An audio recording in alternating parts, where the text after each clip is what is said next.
साबिक वज़ीर-ए-आज़म नवाज शरीफ ने एवनफील्ड और अल अजीजिया रेफरेंसेस में फैसलों के खिलाफ अपीलें बहाल करने की दरख्वास्त कर दी। इस्लामाबाद हाई कोर्ट में दरख्वास्तों की समाअत आज 2 रुकनी बेंच करेगा।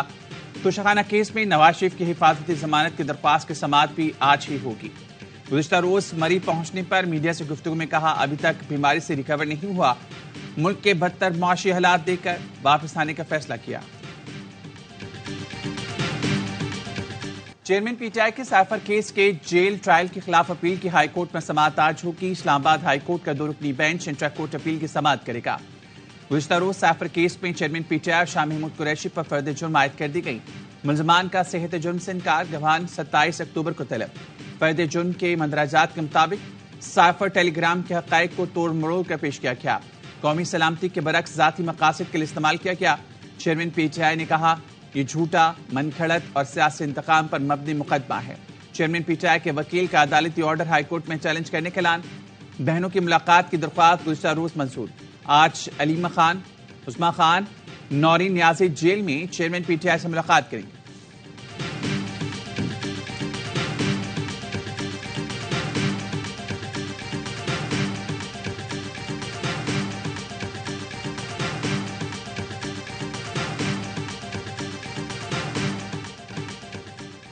नौमई वाकयात में मुलविस तमाम मुलजमान का ट्रायल फौजी अदालतों में नहीं होगा। सुप्रीम कोर्ट ने सिविलियंस का मिलिट्री ट्रायल गैर आईनी करार दे दिया। सिविलियंस के फौजी अदालतों में ट्रायल के खिलाफ दरख्वास्तें मंजूर। फैसले में कहा गया, 9-10 मई वाकयात में गिरफ्तार अफराद का ट्रायल क्रिमिनल कोर्ट या कानून के मुताबिक कायम खुसूसी अदालतों में होगा। मिलिट्री ट्रायल की कोई कानूनी हैसियत नहीं। आर्मी एक्ट के तहत तमाम कार्रवाइयां गैर कानूनी करार दे दी। जस्टिस एजाजुल एहसन की सरबराही में 5 रुकनी बेंच का फैसला। 6 सफ़ात पर मुश्तमिल मुख्तसर फैसले में कहा गया, फौजी अदालतों में सिविलियंस के ट्रायल के खिलाफ 5 जजेस ने मुत्तफिक का फैसला दिया। 4 जजेस justice Ijazul Ahsan, justice Munib Akhtar, justice Mazahar Ali Akbar Naqvi और जस्टिस आयशा मलिक ने आर्मी एक्ट के सेक्शन 21D की दोनों जेली शिकों को आइन के खिलाफ करार दिया। आर्मी एक्ट की शिक 59(4) भी गैर आइनी करार दी। जस्टिस याहिया आफरीदी ने आर्मी एक्ट और ऑफिशियल सीक्रेट एक्ट से मुतालिक अपना फैसला महफूज रखा।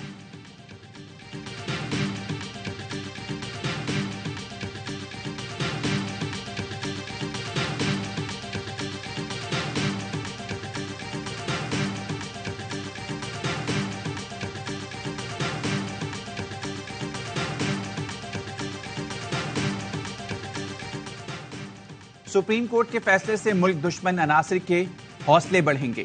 मुल्क के दिफा को दाव पर लगाने वालों का मुकदमा फौजी अदालतों में ही चलना चाहिए। पार्लियामेंट 9 मई के मुलजमान के मिलिट्री कोर्ट्स में ट्रायल की करारदाद मंजूर कर चुकी। पार्लिमानी करारदाद की मौजूदगी में सुप्रीम कोर्ट के फैसले की गुंजाइश नहीं बनती। लीगी रहनुमा तातारड़ का सुप्रीम कोर्ट के फैसले पर रद्द। सवाल उठाया, क्या गैर मुल्की एजेंटों का भी मिलिट्री कोर्ट्स में ट्रायल ना किया जाए? पीटीआई के चेयरमैन ने 9 मई को एक मजबूम साजिश के तहत कौमी सलामती के इदारे पर हमले करवाए। शोहदा की यादगारों को मिसमार करने वाले कौमी मुजरिम हैं और किसी रियायत के मुस्तहिक नहीं। पूरी दुनिया में स्पेशल कोर्ट्स बनाए जाने की मिसालें मौजूद हैं।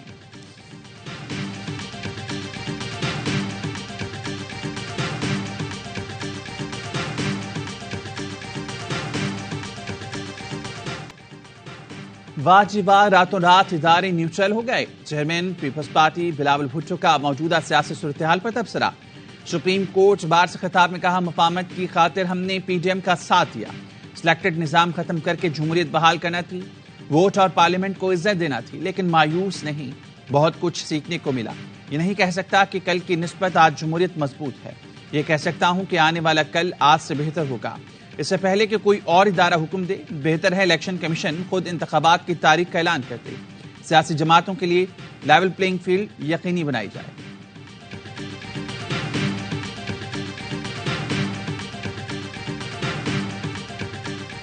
बायोमेट्रिक नवाज शरीफ का पैदाइशी हक है। हमने इजाफी काम नहीं किया। मखसूस पार्टी को जिताने के लिए लेवल प्लेइंग फील्ड की बात पर कुछ नहीं कह सकता। 2018 की लेवल प्लेइंग फील्ड याद है, जब अचानक जुनूबी मुहाज बना गया। निगरान वज़ीर-ए-आज़म अनवारुल हक काकड़ की प्रेस कॉन्फ्रेंस, हम नहीं चाहते कि किसी सियासी ग्रुप या उनके अरकान को मैदान से बाहर रखें। अदालती फैसला हो तो वो अलग बात है। हमारा मकसद यह है कि ऐसा माहौल पैदा करें जहां लोगों को वोट देने का इख्तियार हो। सबको साकिब निसार भी याद होंगे, क्या क्या फरमाते थे। अब कहां है साकिब निसार? दौरा चीन इंतहाई मस्बत रहा। 20 के करीब मफाहमती याददाश्तों पर दस्तखत हुए। बैरूनी सरमायाकारी से मुल्क में मुआशी इस्तेहकाम आएगा। बीजिंग में कई ममालिक के सरबराहान से अहम मुलाकातें हुई। केन्या के सदर से अरशद शरीफ के कत्ल की तहकीकात पर तफसीली गुफ्तगू हुई। उन्होंने यकीन दिलाया कि काफी पेशरफ हो चुकी है, जल्द हतमी नतीजे तक पहुंचेंगे।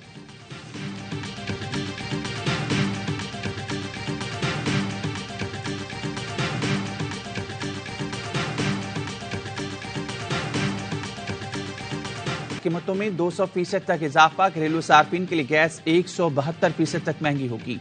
इक्तिसादी राब्ता कमेटी ने गैस कीमतों में इजाफे की समरी मंजूर कर ली।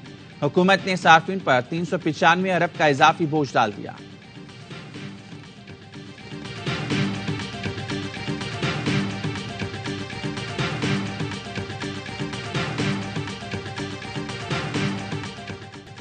डरी सहमी बैटिंग, बदतरीन बॉलिंग, खराब फील्डिंग, ग्रीन शर्ट्स की वर्ल्ड कप में मुसलसल तीसरी शिकस्त। अफगानिस्तान ने पाकिस्तान को बासानी 8 विकेटों से हरा दिया। पाकिस्तान ने टॉस जीतकर बैटिंग की। अफगान स्पिनर्स ने पाकिस्तानी बैटर्स को बांध कर रखा। इमाम ने 22 गेंदों पर 17 रन बनाए और चलते बने। बाबर ने 74 रन के लिए 92 गेंदें खेली। सुस्त बैटिंग टीम के काम नहीं आई। अफगान ओपनर्स ने बेखौफ बैटिंग की। पाकिस्तानी बॉलर्स विकेट को तरस गए। अफगान टीम ने 283 रन का हदफ आसानी से 2 विकेटों पर पूरा कर दिया। इब्तिदाई 3 खिलाड़ियों ने निफ्स सेंचुरियां बनाई। कप्तान हशमतुल्लाह ने 48 रन की नाकाबिल शिकस्त इनिंग खेली।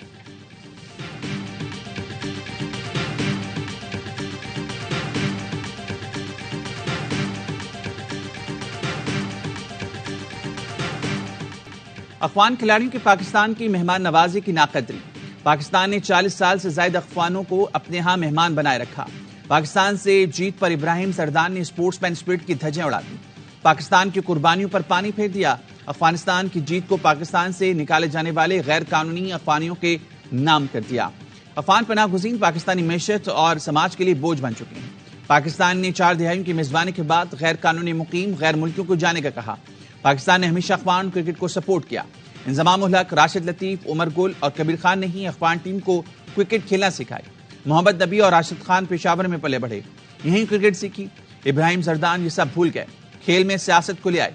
आईसीसी इस हरकत का कब नोटिस लेगी?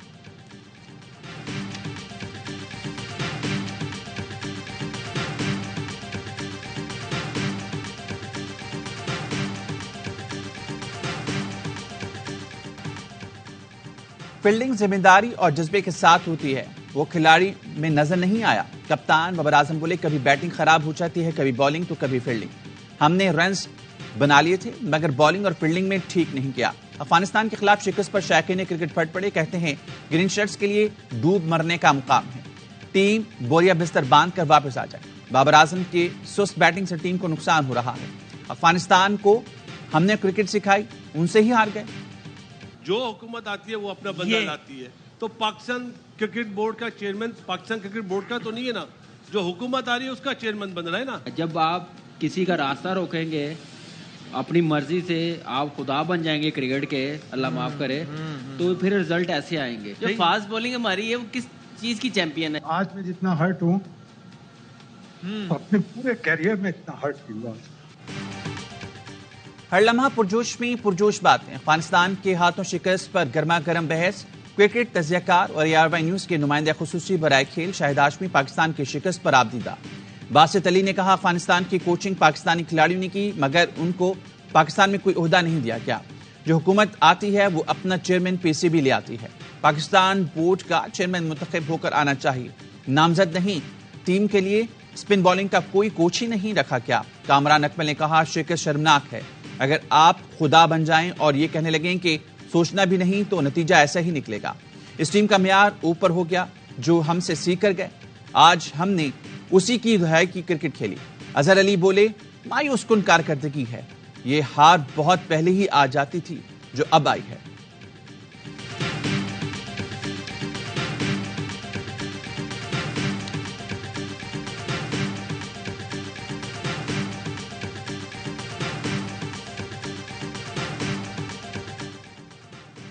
तलबा मुल्क को दरपेश चैलेंजेस का इदराक करके तज्जिया करें।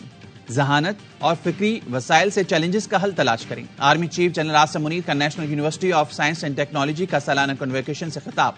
का तालीम एक ऑप्शन नहीं बल्कि जरूरत है। नस्ल कौम के लिए बेहतरीन मेहमान तैयार कर रही है। Army chief general Syed Asim Munir ने तलबा में एजाजात तकसीम के 7 बुनियादी मज़ामीन के 3500 से ज्यादा ग्रेजुएट्स को डिग्रियां दी गई।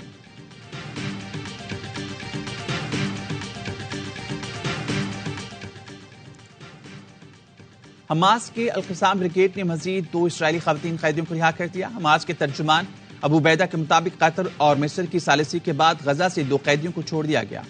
दोनों को तिब्बी वजूहात की बिना पर रिहा करने का फैसला किया गया।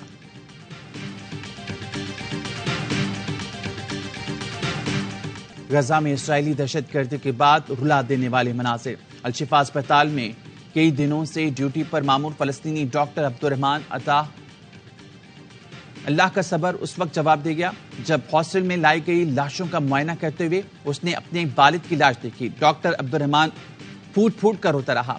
गजा की एक नन्ही बच्ची को डॉक्टर समझाते रहे कि उसकी वालिदा जिंदा है, मगर बच्ची ने कहा वो अपनी मां को बालों से पहचानती है, वो मेरी मां की लाश है। इस्राएली बमबारी के बाद गजा के अस्पतालों में सहूलियात का फुकदान, जख्मियों का बेहोश या सुन के बगैर ऑपरेशन किया जा रहा है। एक बच्चा टांग की सर्जरी के दौरान कुरान पाक की तिलावत करता रहा।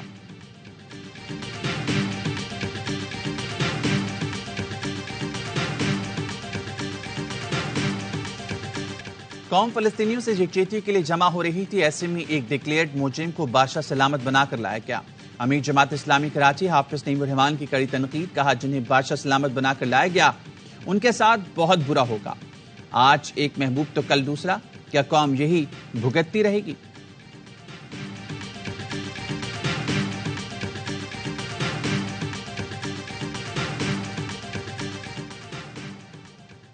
जामिया कराची के हॉस्टल से मिलने वाली तालिब इल्म की लाश का पोस्टमार्टम मुकम्मल। रिपोर्ट के मुताबिक तालिब इल्म नहाते हुए बाथरूम में गिर गया था।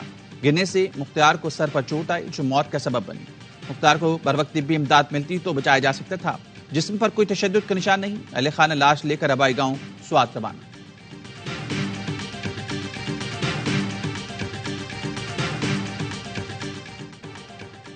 गैर कानूनी तौर पर मुकीम गैर मुल्कियों को पाकिस्तान छोड़ने की मोहलत में 7 दिन बाकी। निगरान वज़ीर दाखिला सिंध हारिस नवाज कहते हैं यह तासुर गलत है कि सिर्फ एक मुल्क के शहरियों को वापस भेजा जा रहा है। तरीक़ेकार तय कर लिया है, मोहलत खत्म होने के बाद कैसे पकड़ा और रखा जाएगा। निगरान वज़ीर इत्तलात बलूचिस्तान जाना चकजई ने कहा गैर कानूनी मुकीम गैर मुल्की दहशतगर्दी और दीगर जराइम में मुलविस हैं। कोई सियासी जमात गैर कानूनी तारकीन वतन के साथ खड़ी होगी तो यह रियासत से जंग होगी।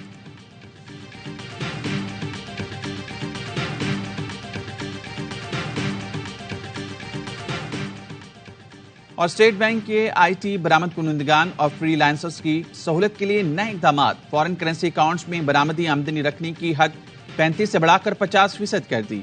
बैंकों को बरामद कुनंदगान को ऑनलाइन अदायगियों के लिए डेबिट कार्ड्स जारी करने की हिदायत। फ्रीलांसर्स अब कम से कम दस्तावेजी शराइत के साथ डिजिटल या नॉर्मल अकाउंट्स खोल सकेंगे। पाकिस्तानी रुपए में बुनियादी अकाउंट के साथ ही फ्रीलांसर्स के स्पेशलाइज्ड अकाउंट्स खोल दिए जाएंगे।